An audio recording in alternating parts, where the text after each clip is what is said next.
If there's one thing I am absolutely certain about, it's that everyone listening to me today knows a thing or two about mothers. Because either you are a mother or you had a mother. You know, when your mother wants you to do something, you get that look.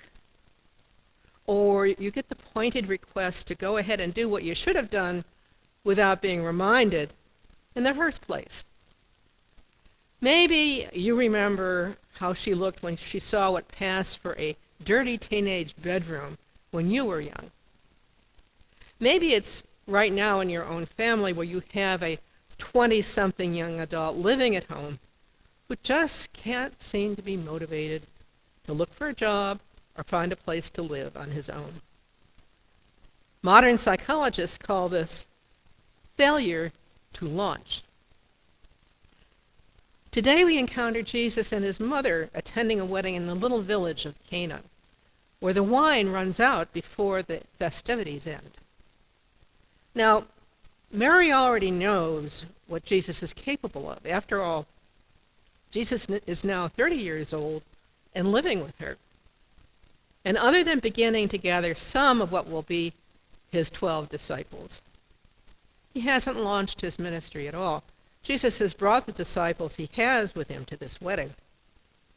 After all, we do learn from the Gospels that Jesus always loved a good party. And by a good party, by the way, I don't mean 3 hours of eating and drinking at Anthony's Lake Club or Amber Room. No. Oh, no. A proper Jewish first-century wedding was one full week of everyone eating and drinking and sleeping on the floor. A full week. Most families save for years to be able to throw such a wedding. And sometimes they invited the entire village, and many of the guests can't afford wine. So when they're there, they drink hearty. So when John, the author of this gospel, tells us that this is day 3, and suddenly the host has run up full out of wine, this is no small thing. Mary seems to understand this better than Jesus, or care more about it. She honestly feels for this young couple, and she knows that having no wine will bring the party to an abrupt end, and it will shame the newlyweds for the mistake, and they will always be remembered for that mistake. Mary knew who to turn to. Our gospel says, when the wine gave out, the mother of Jesus said to him, "They have no wine." Obviously, Jesus does not see this as something he has to worry about. There are some historians that think that Mary may have been an aunt or relative of the newlyweds. And in some ways, Mary is acting like the wedding planner. She's thinking about the responsibility of keeping guests happy. But Jesus is simply reluctant to get involved and says so rather tersely. "Woman, what concern is this to you and me? My hour has not come." Which is a first-century version, by the way, of a son saying, "Mom, quit bugging me." The hour, of course, that Jesus speaks of is the final hour on the cross that will come, not this one. You see, Mary knows that there are many hours to come before that one. Many hours where Jesus will show the others who have begun to follow him that he is not just the carpenter's son, but the promised one, the one sent by God with extraordinary powers. Mary doesn't take Jesus' no for an answer. Jesus can't say no to his mother, Son of God or not. Mary turns around and tells the servants who are holding 6 water jars already full of water for washing. She tells them, "Do whatever he tells you." Let's pause for a second and realize that Mary has been waiting patiently since Jesus was 12 for him to start using his divine skills in ministry. And now she's pushing it. for him to start to have it happen. So Jesus tells the servants to fill the water jars to the brim, and then take some ladles to the steward to sample. Those 6 jars, by the way, are now filled with the equivalent of about 1,000 bottles of the finest wine. The party is on.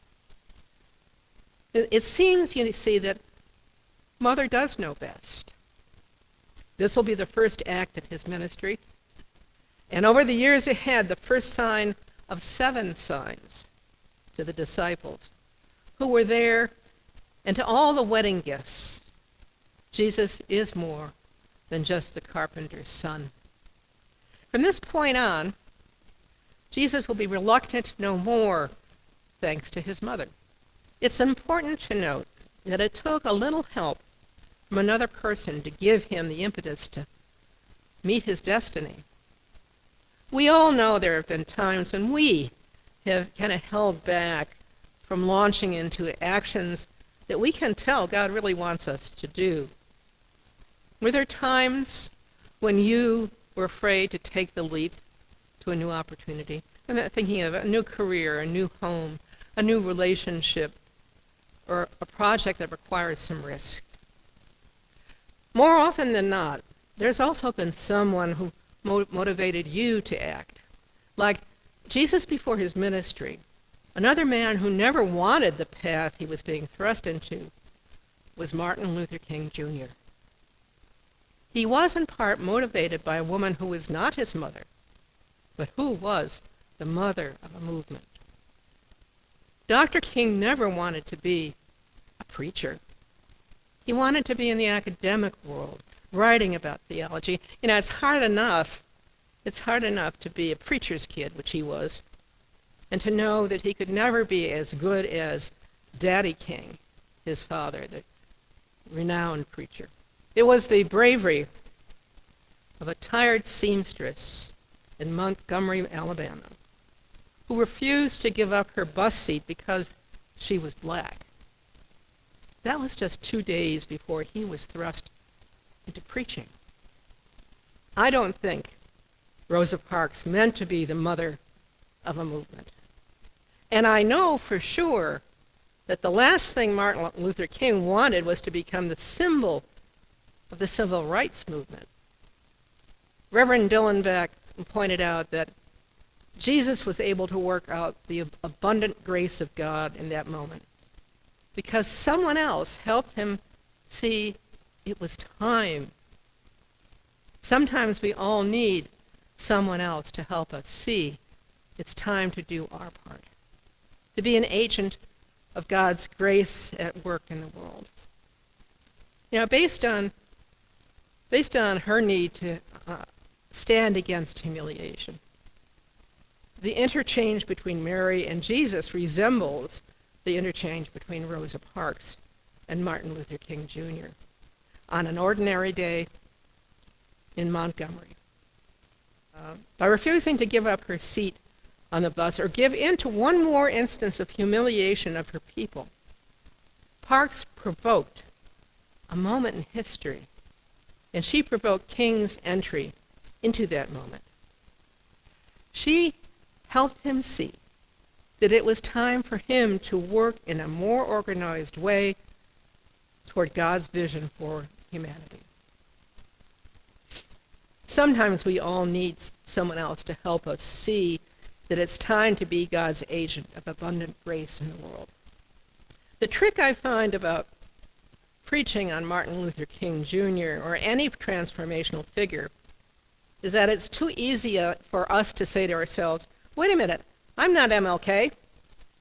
I'm not Rosa Parks. I can't do the things they did. I'm just a normal person. Well, Martin Luther King thought he was just a normal person seeking quiet. He didn't want any leadership role in the newly formed Montgomery Improvement Association, also known as MIA. But we all know that sometimes when we're out of the room, we get made the head of a committee when we come back, and that's what happened to Martin. Sometimes we really do need someone else to show us it's time to be God's agent of abundant grace in the world. Now, just this week, I was involved in a conversation in Ridgefield where people became aware in a restaurant that some aggressive, self-involved adults were insulting the young servers in an understaffed restaurant. It happened when they didn't get served fast enough.